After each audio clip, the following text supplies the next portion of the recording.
Canyon Country Advisory Committee. I just thought, as usual, just after 9/11, in respect for all of those who perished or were injured that day, I brought the 16th of the number of flags that have flown over my house since that day has occurred, and they get replaced each year.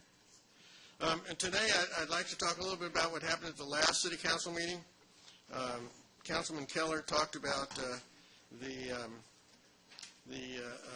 solar panels at Canyon View Estates and the letters that he had sent to the state.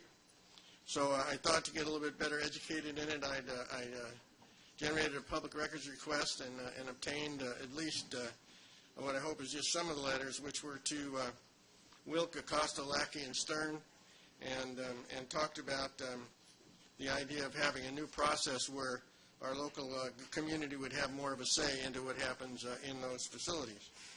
I don't know if the one to the actual group that approves them was just mislaid, but I didn't get that one. So I went out online and looked for the Department of Housing and Community Development, and lo and behold, within just a second you can locate their 22-page booklet on what you have to do to approve changes to mobile home parks. And in it, it indicates that it is the guideline for construction permit applicants to obtain Department of Housing and Community Development procedures and application requirements.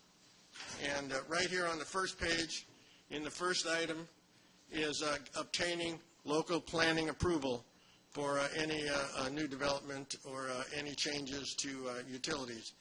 Now those solar panels that are put up at Canyon View Estates are really put up in a manner that is we could call it kind of hodgepodge. Certainly is not in a way that we would want to see them. Is going to be something we're going to have to look at for years, and probably will affect property values in certain homes close and adjacent to them.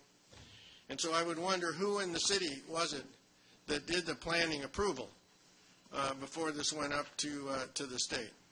And if in fact that didn't happen, why aren't we looking to go and see what we can do to resurrect that process? So if you would look into it, I'd really appreciate it. I'll email a copy of the pamphlet to every council member when I get home, and I'll leave this one with Joe. Thank you very much.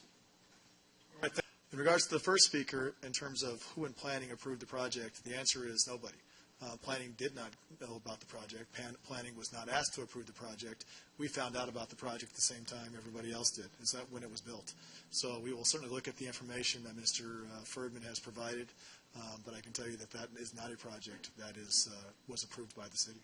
Thank you. And that speaks to the problem about it, right? That the state feels, they have the jurisdiction to not notify the community, the local agencies.